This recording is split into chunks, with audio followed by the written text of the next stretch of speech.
서울중앙지검 수사팀이 이명박 전 대통령을 구속해야 한다는 의견의 수사보고서를 문무일 검찰총장에게 제출했습니다.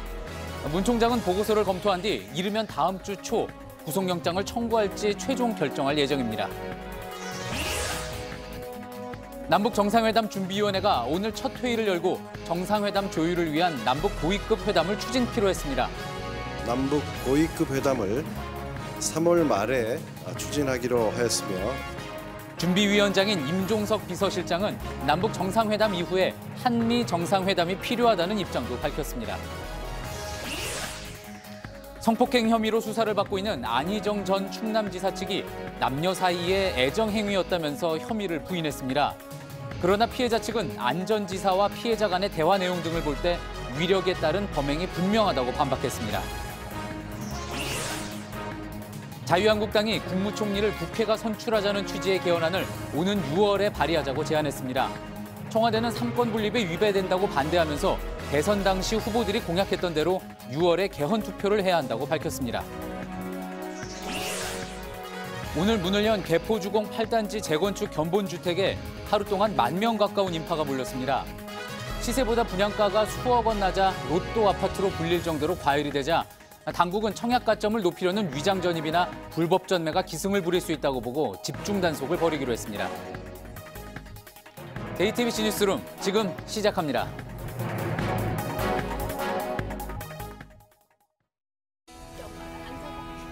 마스크가 필요 없는 세상으로. 내일을 바꾸는 현대 수소전기차. 이명박 전 대통령 수사를 지휘하고 있는 윤석열 서울중앙지검장이 오늘 문무일 검찰총장에게 이 전 대통령에 대한 구속영장 청구가 필요하다고 보고했습니다. 문 총장에게 전달된 수사 보고서에는 지금까지 확보한 진술과 증거들, 이 전 대통령이 모두 부인했다고 적혔습니다. 이 때문에 이 전 대통령을 구속하고 추가로 조사해야 한다는 의견을 낸 것으로 전해집니다. 윤 지검장은 박근혜 전 대통령 수사와의 형평성, 또 법과 원칙에 따라 결단 내려야 한다는 수사팀의 의지도 전달했습니다. 예, 이제 공을 넘겨받은 문무일 총장은 주말 동안 심사숙고에 들어갔습니다. 먼저 서울중앙지검 취재기자 연결해 보겠습니다. 한민용 기자, 영장 청구 여부에 대한 검찰총장의 결정 언제쯤 내려지게 될까요? 네, 우선 문무일 검찰총장은 오늘 아침 출근길에 취재진에게 충실히 살피겠다고 했는데 직접 들어보겠습니다. 이명박 전 대통령 신병 처리 여부 언제쯤 결정하실 예정인가요? 충실히 살펴보고 결정하겠습니다. 네, 문 총장은 주말 사이에 수사 내용 등을 검토해 이르면 다음 주 월요일쯤 구속영장 청구 여부를 결정할 것으로 예상됩니다.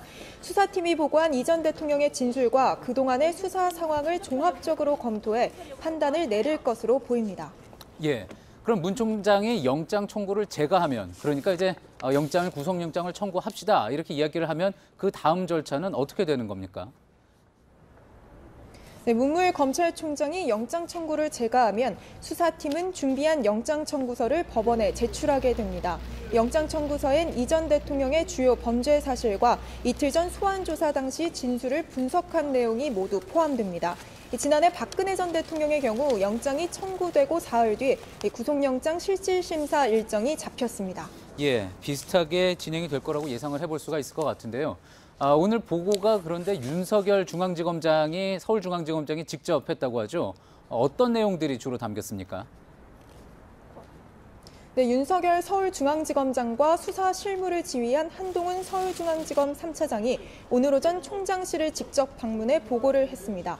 윤 지검장과 한 차장검사는 이 전 대통령에 대한 구속 수사가 필요하다는 입장을 강력히 전달한 것으로 파악됐습니다. 수사팀의 의지를 반영한 건데요. 수사 보고서엔 이틀 전 이뤄진 이 전 대통령 조사에서 나온 주요 진술과 그동안 확보한 객관적 자료, 또 관련자들의 진술 등을 모두 담았습니다. 예, 구체적인 그 진술 내용들은 이제 잠시 후 또 저희가 하나하나 전해드릴 텐데요. 이 전 대통령이 하지만 이 객관적인 자료나 물증까지 다 부인을 했다고 전해지지 않습니까? 이 부분이 아무래도 영장을 청구하는 데 있어서 영향을 미치게 되겠죠? 네, 이 전 대통령은 검찰 조사에서 이 자료가 모두 조작됐다고 주장하는 등 혐의를 전면 부인했습니다. 특히 핵심 측근들이 거짓말을 하고 있다거나 나는 전혀 모르는 일이다. 그런 일이 있었다면 측근들이 알아서 한 것 같다라는 식으로 책임을 전가하는 모습을 보였다고 합니다. 이런 경우 통상 불구속 수사를 하게 되면 사건 관련자들을 회유하거나 증거를 없앨 가능성이 크기 때문에 구속영장 청구 사유에 해당합니다. 또한 이 전 대통령에게 적용된 110억 원대 뇌물수수 혐의와 350억 원대 횡령 혐의 등은 모두 액수가 큰 중대한 범죄이기 때문에 구속영장 청구에 무게가 쏠리고 있습니다. 서울중앙지검에서 한민용 기자였습니다. 이명박 전 대통령이 검찰 조사에서 모른다고 주장한 이 여러 의혹들 중에는 부인 김윤옥 여사와 관련된 내용도 포함이 되어 있습니다. 경영난에 처했던 성동조선해양이 22억 원을 이 전 대통령 측에 건넸는데 이 중 5억 원 정도가 김 여사에게 전해졌다는 겁니다. 검찰이 이를 확인하기 위해 김 여사도 불러서 조사를 할지 관심입니다. 심수미 기자입니다. 성동조선해양은 2007년부터 2011년까지 약 20억 원을 이명박 전 대통령 측에 건넨 걸로 조사됐습니다. 글로벌 금융위기와 조선업 불황으로 심각한 경영난에 빠진 성동조선이 공적 자금을 지원받기 위해 이 전 대통령에게 뇌물을 건넨 것으로 검찰은 의심하고 있습니다. 돈을 전달한 사람은 이팔성 전 우리금융지주 회장으로 자신의 돈을 포함해 모두 22억 5천만 원을 건넸습니다. 검찰은 이 가운데 5억 원가량이 김윤옥 여사 측에 전달된 정황을 포착했습니다. 이 전 대통령은 검찰 소환 조사에서 이 같은 혐의를 부인한 것으로 전해졌습니다. 앞선 조사에서 사위인 이상주 삼성전자 전무도 이팔성 전 회장으로부터 돈을 받아 장모인 김 여사에게 전달했다고 인정했습니다. 하지만 이 전 대통령은 모르는 일이라고 진술했다는 겁니다. 사실관계 확인 등을 위해 김 여사에 대한 조사가 이뤄질지 주목됩니다. 다른 이 전 대통령 가족들과 마찬가지로 비공개 소환 조사를 하거나 전례에 따라 방문 조사가 이뤄질 수도 있습니다. JTBC 심수희입니다. 물증은 조작됐고 측근 진술은 거짓말이다. 소환 조사에서 이명박 전 대통령이 주장했던 내용이죠. 이런 새빨간 거짓말을 강조하는 전략 얼마나 효과가 있을지도 관심입니다. 이 전략은 사실 앞서 박근혜 전 대통령도 사용한 바가 있습니다. 결국 지난해 3월 구속돼 다음 달 6일 1심 선고를 앞두고 있습니다. 임지수 기자의 보도입니다. 이명박 전 대통령은 검찰 소환 조사에서 삼성전자의 다스 소송비 대납 내역이 담긴 문건이 조작됐다고 주장했습니다. 이 문건은 자신의 최측근인 김백준 전 청와대 총무기획관 주도로 작성됐던 겁니다. 이 전 대통령은 조작의 근거를 제시하지 못했습니다. 그러면서 김 전 기획관이 처벌을 덜 받기 위해 허위 진술을 했다고 몰아갔습니다. 또 다른 혐의 역시 모두 모르쇠로 일관하거나 부인했습니다. 같은 전략을 구사한 인물이 바로 지난해 박근혜 전 대통령입니다. 박 전 대통령은 검찰의 첫 출석 조사에서 청렴성을 주장하면서 혐의를 모두 부인했습니다. 하지만 검찰은 이미 대통령 지시가 빼곡히 적힌 안종범 수첩, 최순실 씨와 국정을 상의한 정호성 전 비서관의 녹음 파일, 그리고 다양한 관련자들의 진술과 물증을 확보해둔 상태였습니다. 결국 검찰은 조사 엿새 만에 구속영장을 청구했습니다. 이번 이 전 대통령의 일관된 부인 전략 역시 신병 처리에 어떤 영향을 미칠지 주목됩니다. JTBC 임지수입니다. 이런 이 전 대통령도 2011년 미국 순방 직전 국정원 특수활동비 10만 달러를 받았다. 이 사실만큼은 인정을 했습니다. 올 초 김윤옥 여사가 이 돈을 받았다는 의혹이 처음 불거졌을 때 여당 의원을 고소할 정도로 강하게 부인을 했었죠. 하지만 갑자기 입장을 바꾼 겁니다. 이희정 기자입니다. 지난 1월 민주당 박홍근 의원은 김윤옥 여사가 2011년 김희중 당시 제1부속실장을 통해 국정원 특활비 10만 달러를 받았고 이 돈으로 명품백을 샀다는 의혹을 제기했습니다. 그러자 이 전 대통령 측은 박 의원을 고소했습니다. 특활비를 받은 일 자체가 없었다는 주장이었습니다. 허위사실로 인한 명예훼손입니다. 그러나 특활비를 받은 바 없음에도 불구하고 받았다라고 하는 부분이죠. 일부 언론도 특활비 전달을 인정한 김 전 실장이 검찰 대질신문 과정에서 다른 참고인에게 혼쭐이 났다고 보도해 이 전 대통령 측 주장에 힘을 실었습니다. 하지만 이 전 대통령이 직접 10만 달러 수수를 인정하면서 이런 주장들은 거짓으로 드러났습니다. 그럼 이 전 대통령은 왜 입장을 바꿨을까? 이와 관련해선 김 전 비서관 외에도 대통령 관저 근무자 등의 구체적인 진술까지 나오면서 더 이상 부인할 수 없게 됐다는 분석이 나옵니다. 다만 이 전 대통령은 이 돈을 대북 공작에 썼다면서 출처는 밝히지 않고 있습니다. 대북 공작금의 경우 특활비 중에서도 아무런 증빙이 필요 없는 돈입니다. 하지만 특활비 전달 직후에 있었던 미국 순방 일정을 보면 정상회담부터 펜타곤 방문까지 각종 행사가 빼곡했던 걸 알 수 있습니다. 이 때문에 이 전 대통령이 미국 방문 중 대북 공작을 했다고 보기엔 힘들다는 지적이 나오면서 특활비 용처에 대한 궁금증은 더 커지고 있습니다. JTBC 이희정입니다. 예, 이명박 전 대통령의 혐의들을 살펴보면 한 가지 중요한 특징이 있습니다. 이 형과 조카, 또 사위에 이어서 최근에는 부인까지 이 곳곳에서 일가 친척들이 등장한다는 점이죠. 이들 역시 여러 의혹을 받고 있고 또 일부 수사 대상이기도 합니다. 법조팀 취재기자와 하나하나 좀 살펴보도록 하겠습니다. 강현석 기자, 자 지금 보니까 이제 이 전 대통령 혐의에 연루됐다고 거론되는 일가 친척들 7명이나 됩니다. 네, 그렇습니다. 먼저 부인 김윤옥 여사부터 말씀드리겠습니다. 예. 김희중 전 청와대 부속실장에게서 국정원 특수활동비로 미화 10만 달러를 받은 의혹이 있습니다. 예. 여기에 이팔성 전 우리금융지주 회장을 거친 약 5억 원 정도의 돈이 김 여사에게 전달됐다는 의혹도 제기된 상태입니다. 예. 그 다음으로 아들 이시영 씨도 함께 거론되고 있습니다. 예, 결국은 뭐 회사를 물려주기 위해서 뭐 이런 일들이 벌어졌다고도 볼 수가 있기 때문에 역시 못지않은 중심이라고 볼 수가 있는 거겠죠, 이시영 씨도. 네, 그렇습니다. 이 전 대통령이 실제 소유주로 지목된 이 자동차 부품업체 나스의 자회사에서 일감을 몰아서 받는 등 우회 상속 논란의 중심에 서 있는 인물이기도 합니다. 예.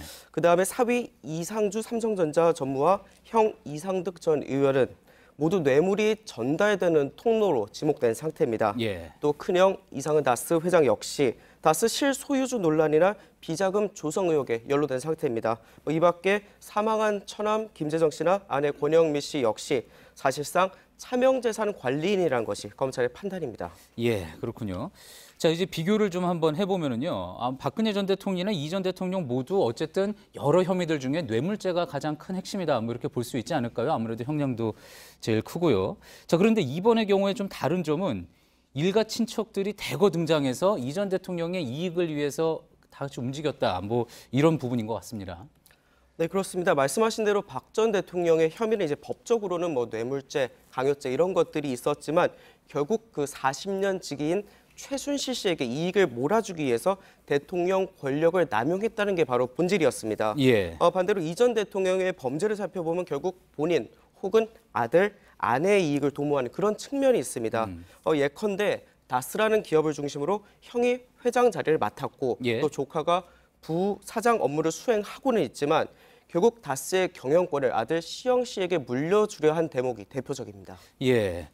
자, 그 과거에도 뭐 이런 권력자들의 어떤 뭐 친인척 비리는 있었습니다. 하지만 뭐 형이나 아니면 아들 뭐 한두 명에 불과했었는데 이렇게 가족들이 많이 등장하는 건 이례적인 것 같고요. 이런 이유 어떻게 좀 볼 수 있을까요?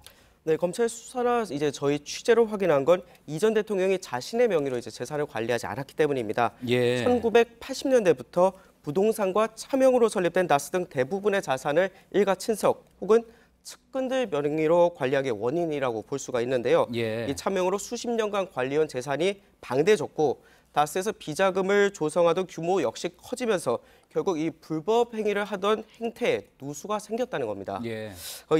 이런 모습이 결국 이 전 대통령 사명제와 부인, 아들의 조카 그리고 처남 일가까지 모두 검찰 수사선상에 오르게 된 원인이라고 볼 수 있습니다. 자신의 재산을 숨기기 위해서 가족들을 동원하다 보니까 많이 연루가 됐다. 이런 이야기로 볼 수가 있겠군요. 자, 그러면 이제 아들 시영 씨에 대한 검찰 판단 뭐 어떻게 될 걸로 보입니까? 네, 아들 시영 씨에 대해서도 이 검찰은 이미 구속된 재산 관리인들이 이 시영 씨의 지시를 받아서 다스 관계사들의 돈을 빼돌렸다 이렇게 보고 있습니다. 따라서 법적으로는 이 횡령 혐의의 공범 성격이 있는 만큼 예. 이 부분에 대한 사법 처리를 할 것이라는 전망이 나오고 있습니다. 다만 검찰이 이 전 대통령에게 앞으로 이제 구속영장을 만약에 청구를 한다면 통상 가족까지 영장을 청구하진 않아 왔던 만큼 그러니까 아버지가 구속되면 아들은 구속하지 않는다라는 거군요. 그렇습니다. 이제 관행적으로 그런 측면이 다소 있습니다. 따라서 아들 시영 씨는 이제 불구속으로 재판에 넘겨질 그런 가능성도 제기되고 있습니다. 알겠습니다. 강현석 기자였습니다. 예, 검찰에 따르면 이명박 전 대통령은 의혹의 정점으로 자신을 지목하는 측근들의 진술에 대해 처벌을 줄이기 위한 허위 진술이라는 반응을 보였습니다. 불행한 역사 속에 검찰 조사를 받은 전직 대통령, 이번이 처음은 아니지만 이렇게 조사 단계부터 측근들과 책임 떠넘기기를 시작한 경우는 이번이 처음입니다. 강인식 기자입니다. 검찰은 지난달 김백준 전 총무기획관을 재판에 넘기면서 이 전 대통령을 주범으로 적시했습니다. 다스 소송비 문건 작성 등까지 이 전 대통령이 지시했다는 김 전 기획관의 진술이 근거였습니다. 김 전 기획관은 이 전 대통령 검찰 소환일에 열린 자신의 첫 재판에서도 혐의를 모두 인정하고 재판에 협조하겠다는 입장을 밝혔습니다. 하지만 같은 시각 이 전 대통령은 김 전 기획관이 작성했다는 다스 관련 문건에 대해 조작됐다는 정반대 입장을 밝혔습니다. 앞서 15년 수행비서 김희중 전 제1부속실장도 검찰 조사에서 이 전 대통령 지시로 특활비를 받았다고 진술했는데 이 전 대통령은 처벌을 경감받기 위해 그렇게 진술했다는 취지로 답변한 걸로 전해졌습니다. 검찰 조사 단계부터 과거 최측근들에게 책임을 넘기며 법정 싸움을 예고한 건 전직 대통령들의 사법 처리 역사에서도 이례적입니다. 박근혜 전 대통령도 국정농단 책임을 피하려 했지만 최순실 씨와 관련해선 주변 관리를 잘못했다는 우회적인 언급만 했습니다. JTBC 강인식입니다. 네, 다음 소식입니다. 남북 정상회담 예정대로라면 다음 달 말에 열립니다. 한반도 비핵화와 항구적인 평화 정착, 또 남북 관계의 진전. 이번 정상회담에서 청와대가 집중하겠다고 한 의제들입니다. 그에 앞서 이달 말쯤 고위급 대표회담을 열자고 북한에 제안하기로 했습니다. 북한과 미국이 만나기 전엔 트럼프 대통령과 한미 정상회담을 추진하기로 했습니다. 김태용 기자와 좀 더 보겠습니다.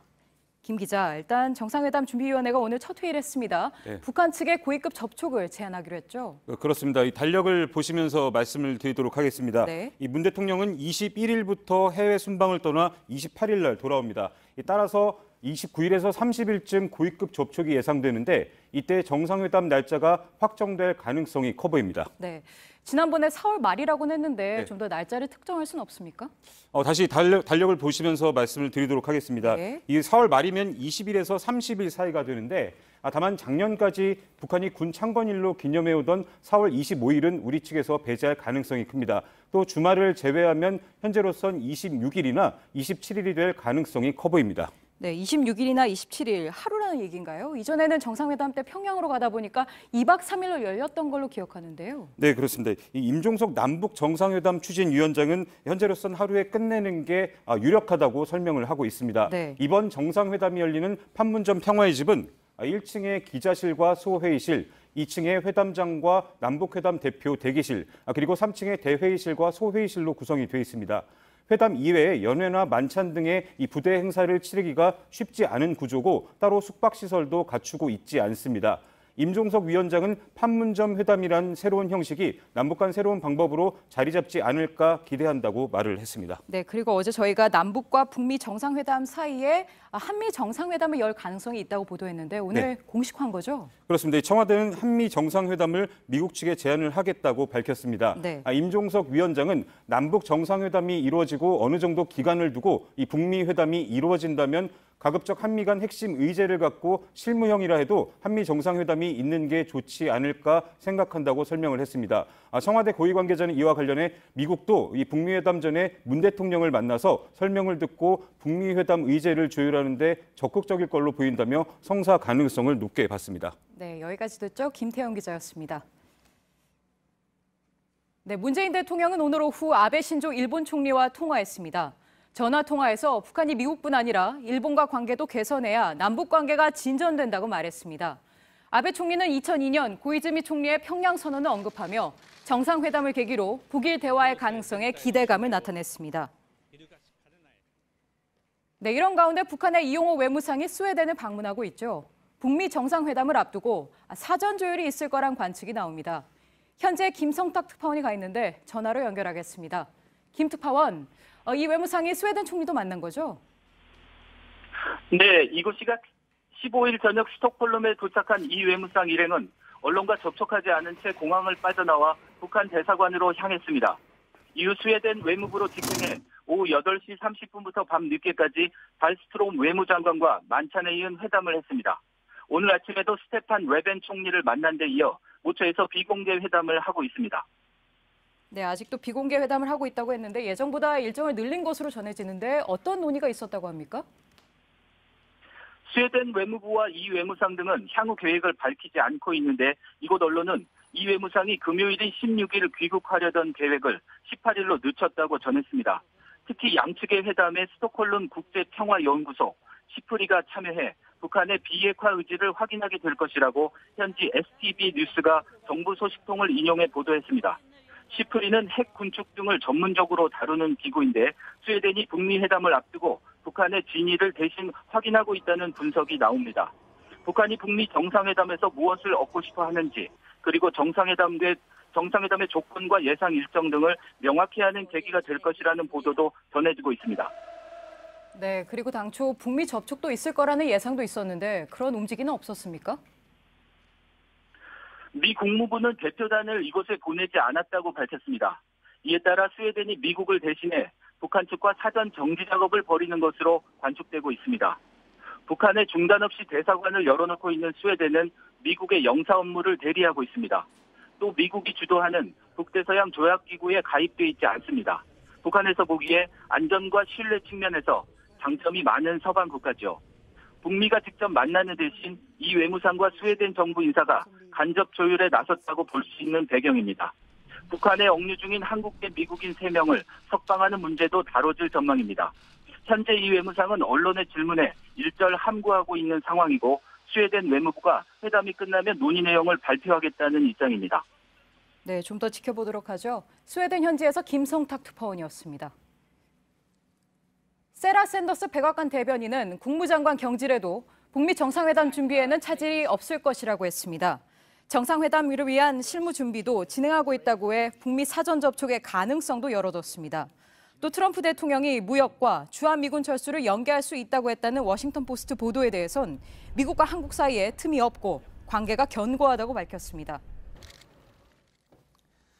성폭행 혐의를 받고 있는 안희정 전 충남지사 측이 강압은 없었다고 다시 주장했습니다. 특히 성폭행을 처음 폭로한 김지은 씨는 물론 두 번째 피해자에 대해서도 남녀 사이 애정 행위였을 뿐이라고 했습니다. 하지만 피해자 변호인 측은 대화 내용 등을 보면 위력에 의한 성폭행이 분명하다고 반박했습니다. 서준석 기자입니다. 안희정 전 지사에게 성폭행을 당했다고 폭로한 김지은 씨가 고소장에 적은 혐의는 업무상 위력, 위계에 의한 간음입니다. 안 전 지사가 높은 지위를 이용해 강압적인 성관계를 가졌다고 한 겁니다.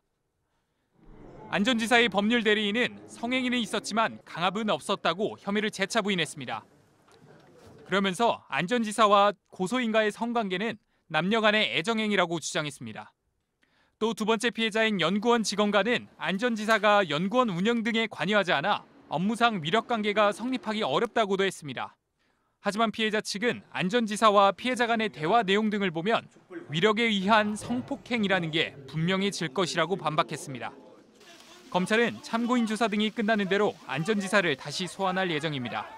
전국 성폭력 상담소 협의회는 김지은 씨 2차 피해에 대해 수사해달라며 오늘 오후 경찰에 고발장을 제출했습니다.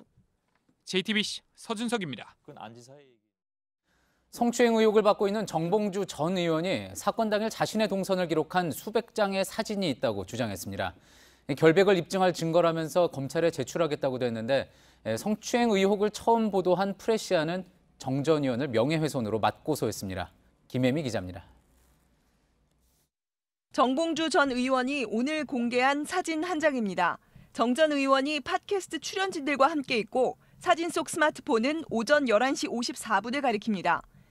정 전 의원 변호인단은 성추행 의혹이 제기된 당일 이처럼 정 전 의원의 동선을 5에서 10분 간격으로 기록한 780장의 사진이 있다고 주장했습니다. 당일 밀착 동행한 사진작가가 찍었다는 설명입니다. 그러면서 성추행 의혹이 제기된 오후 시간대에 찍힌 사진도 있다며 모두 검찰에 증거로 제출할 것이라고 밝혔습니다. 또 당시 운전기사도 여의도 호텔에 간 적이 없다고 말했다고 주장했습니다. 성추행 의혹을 처음 보도한 프레시아는 오늘 정 전 의원을 명예훼손 혐의로 맞고소했습니다. 증거도 되지 않는 것이라고 저희는 판단을 하고 있고요. 보도를 대국민 사기극이라고 해서 보도의 신뢰, 명예를 훼손하려 한 부분에 대해서 법적 책임을. 프레시안 측은 정 전 의원이 피해자에게 시간과 장소를 한 채 오차 없이 기억해내라고 다그치고 있다고 주장했습니다. 양측의 진실 공방이 법정 다툼으로 번지는 가운데 민주당은 정 전 의원에 대한 복당 허용 여부를 다음 주 초 확정하기로 했습니다. JTBC 김혜미입니다. 어제 청와대가 강원랜드의 부정합격자를 전원 직권 면직하기로 했죠. 기획재정부는 이런 강원랜드식 패스트트랙을 다른 공공기관에도 적용키로 했습니다. 채용 비리에 연루된 사람은 바로 자르겠다는 건데 하지만 지금 당사자들의 반발이 큽니다. 법적 분쟁도 예상됩니다. 이태경 기자입니다.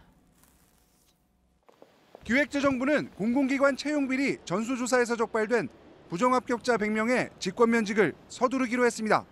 강원랜드 부정합격자의 처리 방식을 다른 기관에도 적용하는 겁니다. 그간 채용 비리 부정합격자는 가담자가 기소된 뒤 소관부처 재조사, 당사자 소명, 징계위원회 동의 등의 복잡한 절차를 거쳐 직권면직했습니다. 하지만 앞으로는 이런 절차를 생략하고 가담자의 검찰 공소장에 부정합격자의 이름이 명시되면 곧바로 해고할 수 있습니다. 이 같은 방침은 복잡한 절차를 거치는 사이 처벌이 유야무야되는 걸 막기 위해서입니다. 다만 패스트트랙 방식으로 직권면직할 경우 법적 분쟁이 잇따를 가능성도 있습니다. 당장 강원랜드의 부정합격자들은 소명 기회를 주지 않은 채 해고하는 건 위법이라며 해고 시 복직 소송을 제기하겠다고 밝혔습니다. 그러나 기재부 관계자는 당사자 소명, 징계위 동의 등의 절차는 의무사항이 아니기 때문에 바로 직권면직해도 법적으로 문제가 없다고 반박했습니다. JTBC 이태경입니다. 한 남성과 사귀었던 여성 3명이 잇따라 숨졌습니다. 이들 중 한 명은 지난해 여름 실종됐다가 최근 시신이 발견됐는데 부검 결과 살해 정황이 발견됐습니다. 경찰은 연쇄살인 가능성을 수사하고 있습니다. 최하은 기자입니다. 지난 13일 8달 전 사라진 21살 여성 A씨로 추정되는 시신이 발견됐습니다. 시신이 발견된 포천 야산입니다. 여성은 여름옷을 입은 상태로 0.6m 깊이 구덩이에 묻혀 있었습니다. 부패 상태가 심해 여전히 신원 확인 작업이 진행 중이지만 경찰은 옷차림 등으로 볼 때 A씨의 시신으로 추정하고 있습니다. 국립과학수사연구원의 부검에서는 시신에서 외상 흔적이 발견됐습니다. A씨가 살해당했을 가능성이 큰 겁니다. 경찰은 A씨의 전 남자친구 30살 최모 씨를 유력한 용의자로 보고 있습니다. 최 씨는 사건이 발생했을 무렵 A씨 명의로 빌린 차량을 타고 시신이 발견된 현장 인근을 지났고 스팀 세차까지 해 반납했던 것으로 확인됐습니다. 최 씨는 지난해 12월 연인이었던 또 다른 여성을 살해해 현재 구치소에 수감된 상태인데 최 씨와 사실혼 관계였던 여성은 지난해 여름 뇌출혈로 숨졌습니다. 최 씨와 사귄 여성 3명이 모두 1년 새 숨진 겁니다. 최 씨와 숨진 여성들은 각각 유흥업소에서 함께 일을 했던 것으로 파악됐습니다. 최 씨는 현재 경찰 접견을 거부하고 있습니다. 경찰은 시신에 대한 국과수의 최종 부검 결과가 나오는 대로 최 씨의 연쇄살인 여부를 본격적으로 수사할 방침입니다. JTBC 최하은입니다. 지난 설 연휴 첫날 아산병원의 박선욱 간호사가 스스로 목숨을 끊어 논란이 됐습니다. 제가 될 때까지 태운다, 혼낸다는 간호사들의 이른바 태움 문화가 그 배경으로 지목이 됐었죠. 경찰이 다음 주 박 씨의 사망 원인과 병원 책임 여부 등을 발표할 예정인데 이 태움 논란은 계속되고 있습니다. 박준우 기자입니다. 13만 평 규모의 추모공원. 박선욱 간호사는 먼저 세상을 떠난 아버지와 함께 반평 남짓한 납골묘에 묻혔습니다. 생전 영상 속 박 씨는 처음 보는 사람들 앞에서도 노래를 불렀습니다. 하지만 병원 CCTV 속 박 씨는 고개를 숙인 채 종종 걸음으로 돌아다닙니다. 프리셉터가 되게 무섭다. 프리셉터 말고 다른 선생님 따라다니는 나를 되게 기대하고 막 기다렸었고. 박 씨가 숨진 지 한 달째. 병원은 박 씨의 죽음을 여전히 개인 탓으로 돌리고 있습니다. 다들 업무 능력이 미달이다. 그래서 같이 일하기 좀 부담스러운 사람이다. 그리고 성격은 내성적이라고 했어요. 박 씨의 죽음 뒤 논란이 됐던 간호사들 태움 문화에 대한 비난은 온데간데 없습니다. 일단은 공지로는 그렇게 말을 하면서 좀 대외적으로 말을 아껴줬으면 좋겠다. 하지만 간호사들은 악습의 고리가 여전히 존재한다고 주장합니다. 간호사 인력 부족과 태움이라는 왜곡된 교육 문화, 신입 간호사들의 높은 이직률이 끊이지 않는다는 겁니다. 살인적인 노동 강도에서 조금 미숙한 간호사가 있어서 내가 그 사람까지 커버를 해줘야 된다 하면 한계에 차는 거죠. 폭발하는 거죠. 지금 이 순간에 내성적으로 바뀌었다면 병원이 아이를 그렇게 만든 거 아니냐. 경찰은 다음 주 초 박 씨의 사망 원인과 병원 측 과실 여부에 대한 수사 결과를 발표할 예정입니다. JTBC 박준우입니다. 자유한국당이 마침내 자체 개헌안의 윤곽을 밝혔습니다. 국무총리 임명에 국회가 적극 개입하는 등 대통령 권한을 분산시키는 방향으로 개헌을 추진하겠다는 겁니다. 그러면서 정부 여당이 추진 중인 6.13 동시 개헌에 대해서는 거부 입장을 명확히 했습니다. 류정화 기자입니다. 자유한국당이 그동안 언급해온 분권형 개헌안의 얼개를 밝혔습니다. 눈길을 끄는 건 국무총리 임명권을 사실상 국회에서 행사토록 한다는 내용입니다. 선거구제 개편 등도 개헌안과 연계하겠다며 야당 공조를 강화하겠다는 뜻도 밝혔습니다. 하지만 내용보다 눈길을 끄는 건 시기입니다. 한국당은 이 안을 바탕으로 여야 합의안을 만들어 6월 국회에서 발의하자고 주장했습니다. 청와대가 제안한 6.13 지방선거 개헌 투표 동시 실시를 사실상 거부해버린 겁니다. 6.13 지방선거 동시 헌법 개정 국민투표 이 발의는 물리적으로 불가능할 겁니다. 더불어민주당은 당장 시간 끌기라며 한국당은 구체적 개헌안 제시부터 서두르라고 촉구했습니다.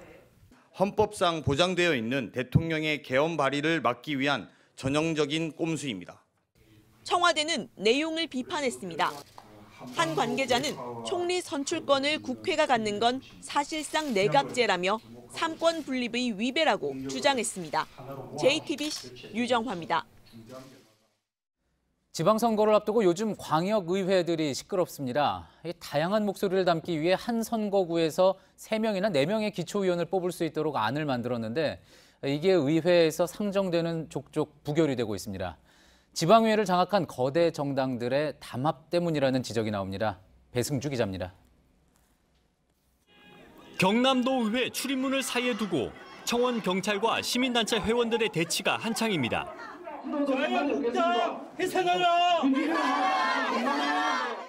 오는 6월 7일 지방선거의 기초의원 선거구 획정 때문입니다. 경남 선거구 획정위는 두 곳이던 4인 선거구를 14곳으로 늘리고 2인 선거구를 38곳으로 줄이자는 안을 제출했습니다. 하지만 의원 55명 중 48명이 자유한국당 소속인 경남도 의회는 이를 폐기하고 기존 선거구를 유지하는 수정안을 통과시켰습니다. 기초의회 선거구 획정을 광역의원이 정하게 하는 것은 바로 고양이에게 생선을 맡기는 그런 격입니다. 부산시 의회에선 4인 선거구 7곳 신설안이 상임위에서 부결되자 오늘 소수당 의원들이 본회의 필리버스터를 벌였습니다. 더불어민주당이 다수를 차지하고 있는 서울과 경기, 대전 등에서도 상황은 크게 다르지 않습니다. 대다수 선거구가 2인 선출 체제로 치러진 4년 전 지방선거에선 당시 여당이던 새누리당과 제1야당 새정치민주연합이 대부분의 의석을 휩쓸었습니다. 다양한 시민들의 목소리를 대변해달라는 시민사회의 요구는 의회를 장악한 거대 양당의 벽을 넘지 못하고 있습니다. JTBC 배승주입니다. 모리토모 학원 스캔들이 아베 총리의 거짓말 논란으로 옮겨붙고 있습니다. 아베 총리가 재무성 문서 조작 사실을 알았으면서도 국회에서는 모른 척했다는 겁니다. 아베 내각의 지지율은 30%대로 급락했습니다. 윤서령 특파원입니다. 재무성의 문서 조작 관련 내용을 더 명확히 보여주는 정황이 드러났습니다. 국유지를 관리하는 국토교통성이 조작되기 전 문서 일부를 보관하고 있다고 지난 5일 내각 관방에 알린 것으로 확인됐습니다. 이는 자연히 아베 총리에게도 보고됐습니다. 総理にも6日、そうした動きがあるということは杉田副長官から6日だと思います。 그러자 아베 총리의 국회 답변이 문제가 됐습니다. 그동안 재무성이 문서 조작을 시인하기 직전에야 보고를 받았다고 답변해왔기 때문입니다. 11日に報告を受けたわけでございますが、この書き換え前の文書、割とこのタイプではありますが。 야당은 아베 총리가 문서 조작 가능성을 알면서도 국회에 숨기고 거짓말을 해왔다고 몰아세웠습니다. 数日間にわたって国民に報告しなかったという、これは隠しだということになるんじゃないでしょうか。 아베 내각의 지지율은 전달에 비해 9%포인트나 떨어졌습니다. 지지율이 30%대로 떨어진 건 5개월 만입니다. 아베 내각을 지지하지 않는 이유로 신뢰할 수 없기 때문이라는 답변이 가장 많았습니다. 도쿄에서 JTBC 윤서령입니다. 예, 오늘 서울 개포 주공 8단지 재건축 견본주택이 문을 열었는데 10,000명이 넘는 인파가 몰리면서 일대가 북새통을 이뤘습니다. 예, 주변 시세보다 싸게 분양돼 당첨만 되면 로또나 다름없다고 소문이 났던 것이죠. 네, 하지만 분양가가 10억 원이 훨씬 넘고 중도금 대출도 안 됩니다. 결국 수억 원을 가져야만 할 수 있는 그들만의 청약이라는 비판도 나옵니다. 송지혜 기자입니다. 개포 주공 8단지 재건축 견본주택이 오늘 열렸습니다. 주변 시세보다 분양가가 4억 원가량 싸 로또 아파트라 불리는데요. 보시다시피 이렇게 많은 시민이 줄을 섰는데 안으로 한번 들어가 보겠습니다. 내부도 발 디딜 틈이 없습니다. 우선 되고 나면 지금 살고 있는 집을 팔든지 건조당하든지 어떻게 해봐야죠. 면적에 따라 9억 8천만 원에서 최대 30억 원이 넘는 고가 아파트지만 정부의 분양가 제한으로 주변 시세보다는 4억 원가량 저렴하게 책정됐습니다. 당첨만 되면 큰 시세 차익을 노릴 수 있는 겁니다. 일찌감치 과열이 예고되면서 견본주택 곳곳엔 당첨자들의 위장 전입 여부를 철저히 조사하겠다는 경고문이 내걸렸습니다. 정부가 지난해 파리 부동산 대책을 통해 85제곱미터 이하는 100% 청약 가점제를 시행하자 가점을 받기 위해 부모와 함께 사는 것처럼 위장 전입하는 사례가 늘고 있다는 지적에 따른 겁니다. 또 청약 가점제가 확대됐지만 중도금 대출이 막힌 상태라 결국 현금 부자들의 잔치가 될 것이란 전망도 나옵니다. 가점은 좀 낮은 편이에요. 그래도 이제 중도금 대출이 안 된다 그러니까 또 가망성을 보고 온 거죠. 같은 날 열린 노년 아이파크 견본주택에도 인파가 몰렸습니다. 정부의 각종 규제에도 부동산 불패 신화가 쉽사리 사그라들지 않고 있다는 방증이란 지적이 나옵니다. JTBC 송지혜입니다. 지난해 철원의 육군 육사단에서 총기 사고가 있었습니다. 사격장 인근 도로를 지나던 병사가 총탄에 맞고 숨졌죠. 그 재판이 진행 중인데 증인으로 나온 병사가 수사 과정에 강압이 있었다고 폭로한 걸 JTBC가 확인했습니다. 유선희 기자입니다. 지난 14일 군사법원에서 철원 총기 사고 재판이 열렸습니다. 사건 당시 피해 병사와 함께 있던 병사들이 증인으로 나왔습니다. 그런데 판사가 한 증인에게 수사 과정에서 강압이 있었느냐고 묻자 증인은 그렇다고 답했습니다. 사고 당시 이 증인은 피해 병사 앞에서 걷고 있었는데 수사관이 증인이 전방 경계를 제대로 하지 않아 사고가 났다는 식으로 몰아붙였다는 겁니다. 증인은 당시 경계 지시를 받은 적이 없다고 진술했지만 소용이 없었다고 주장했습니다. 그러면서 수사관이 거짓말하면 형사처벌받는다고 몰아붙여 겁이 났다고도 밝혔습니다. 해당 증인도 잠재적 피해자였지만 수사 과정에서 오히려 없던 책임을 만들어 물으려고 한 겁니다. 앞서 이번 사고와 관련해선 사격장 바로 뒤에 도로를 만들고도 경계 초소조차 유지하지 않는 등 구조적인 원인이 드러난 바 있습니다. 하지만 육군은 소대장 등 하급 간부 3명만 기소하고 대대장부터는 입건조차 하지 않은 채 증인인 병사를 상대로 강압 수사까지 한 정황이 드러난 겁니다. 증인의 폭로에 대해 육군은 수사 과정에서 증인이 다소 위축됐을 수는 있다면서도 강압은 없었다고 반박했습니다. JTBC 유선입니다. 네, 다른 차들에 일부러 부딪히곤 억대 보험금을 챙긴 30대가 붙잡혔습니다. 고급 수입차를 타고 다니며 교통법규를 위반하는 차량만 노렸습니다. 강희영 기자입니다. 흰색 차량이 방향 지시등을 켠 채 차선 변경을 시도합니다. 그러자 옆 차선에 있던 검은색 차량이 잠시 속도를 늦추더니 흰 차량을 향해 갑자기 속도를 냅니다. 크게 부딪힌 충격에 범퍼 일부가 날아갑니다. 이번엔 차량 한 대가 순서를 기다리지 않고 불법 유턴을 합니다. 뒤로 검은색 차량이 따라오더니 이 차의 뒷부분을 그대로 들이받습니다. 두 사고 모두 우연이 아니었습니다. 교통법규를 어긴 차량을 노리고 일부러 부딪힌 겁니다. 37살 김모 씨는 이런 식으로 37번의 고의 사고를 냈습니다. 그런 뒤 보험금을 신청해 1억 7천만 원을 받아 챙겼습니다. 김 씨는 주로 신호를 위반하거나 중앙선을 침범하는 차를 노렸습니다. 또 고급 수입차는 더 많은 수리비를 받는다는 걸 악용해 이런 차량을 구입해 범행에 사용했습니다. 생활비가 부족하고 그게 습관처럼 두세 번, 네 번 지나고 나니까 저도 모르게 계속하게 됐습니다. 경찰은 김 씨가 여러 차례 보험금을 챙긴 사실에 주목해 붙잡았으며 사기 혐의로 구속영장을 청구했습니다. JTBC 강희연입니다. 애완동물을 한 마리, 두 마리 늘리다 보면 감당할 수 있는 수준을 넘기도 하죠.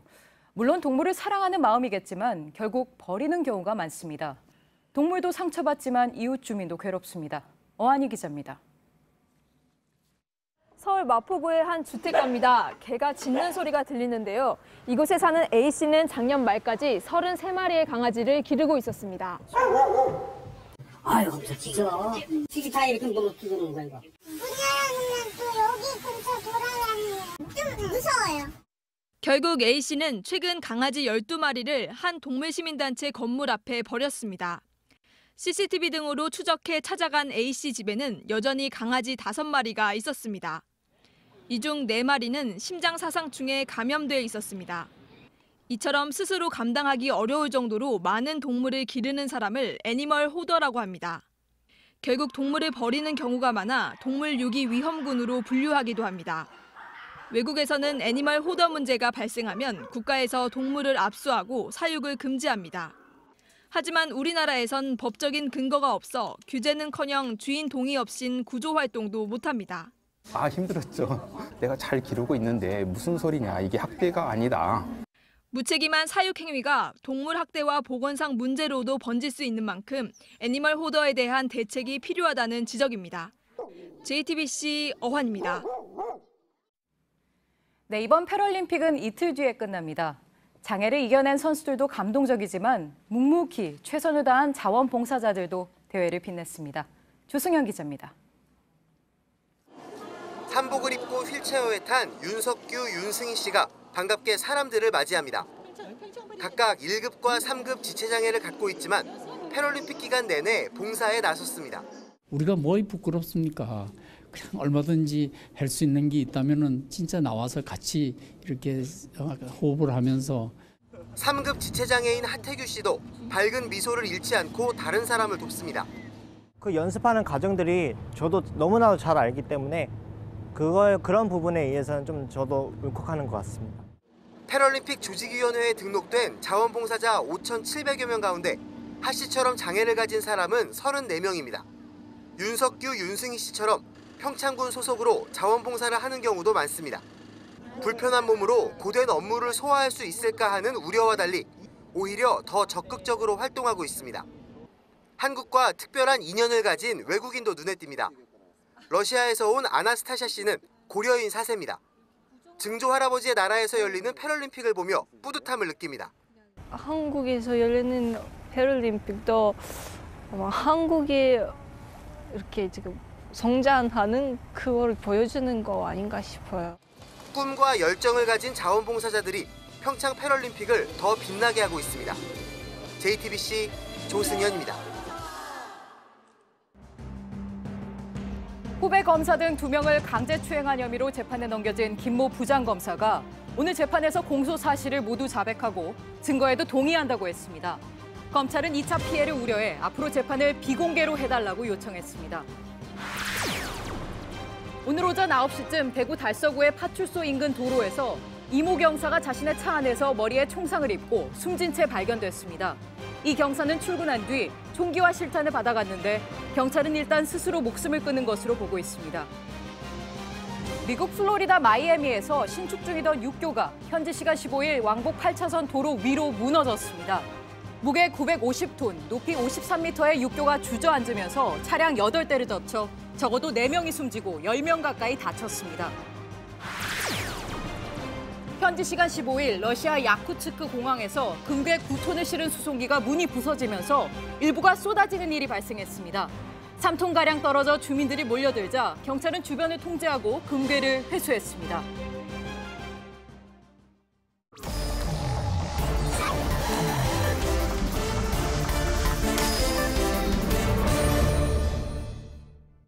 예, 비하인드 뉴스 정치부 안지연 기자가 나와 있습니다. 안 기자, 첫 번째 키워드부터 볼까요? 네, 첫 번째 키워드 다시 열린 커튼입니다. 예, 김윤옥 여사의 사진인 거죠?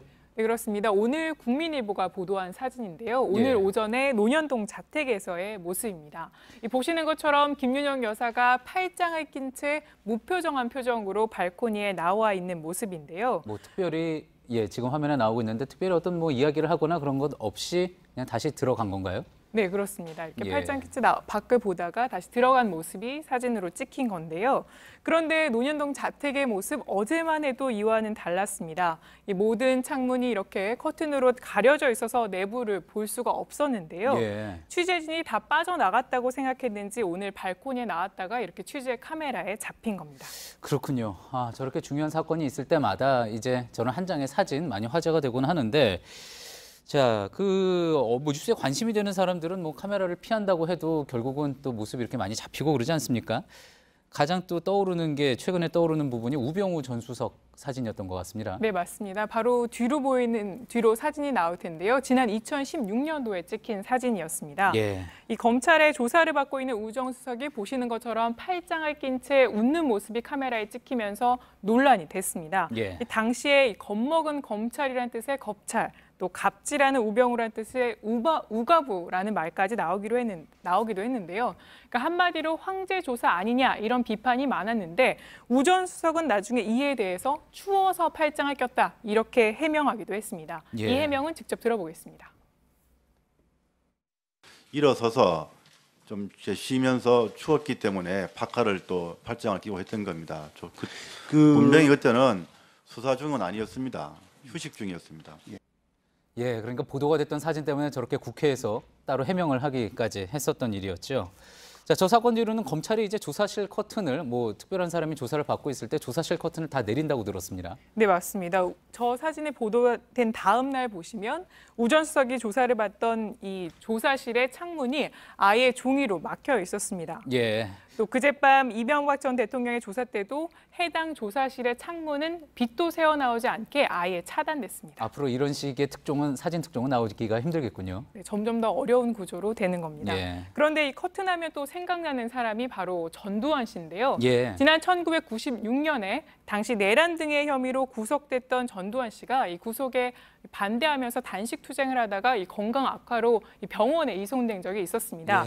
상당히 또 역사적으로 의미가 있었던 그런 사진이었죠. 네, 당시 중앙일보가 보도했던 사진이기도 한데요. 이 커튼을 모두 막고 있다가 6일 만에 커튼을 걷고 밖을 내다본 사진이 바로 카메라에 찍혔던 겁니다. 자, 이제 저희가 김윤옥 여사의 사진 이야기하고 있었는데 김윤옥 여사 본인도 저희가 앞서 보도해드렸듯이 여러 가지 몇 가지 의혹이 이제 중심에 서 있죠. 네, 그래서 이 조사를 받을 가능성도 제기가 되고 있는 건데요. 김윤옥 여사의 경우에는 이팔성 전 우리금융지주 회장이 이명박 전 대통령 측에 전달한 22억 5천만 원 가운데 5억 원을 받았다는 의혹을 먼저 받고 있습니다. 여기에다가 김희중 전 청와대 제1부속실장을 통해서 국정원 특수활동 및 10만 달러를 전달받은 의혹도 받고 있는데요. 그런데 이 10만 달러에 대해서는 그제 이 전 대통령이 나라를 위해 썼다 이런 취지로 검찰에 말한 바 있는데 이 나라를 위해 어디를 썼는지는 밝혀져야 하는 부분입니다. 그렇군요. 그동안 이제 저희가 보여드린 사진도 그렇지만 그동안 보면 이제 여러 긴 기사보다 한 장의 사진이 더 큰 의미를 가질 때가 있는데 이번 김윤옥 여사의 사진도 그중 하나가 될 수 있을 것 같습니다. 자, 두 번째 키워드 볼까요? 네, 두 번째 키워드는 박근혜의 선별적 대응입니다. 선별적 대응이요? 네, 맞습니다. 예. 오늘 서울중앙지법에서 박 전 대통령의 공천 개입 혐의와 관련한 재판이 있었는데요.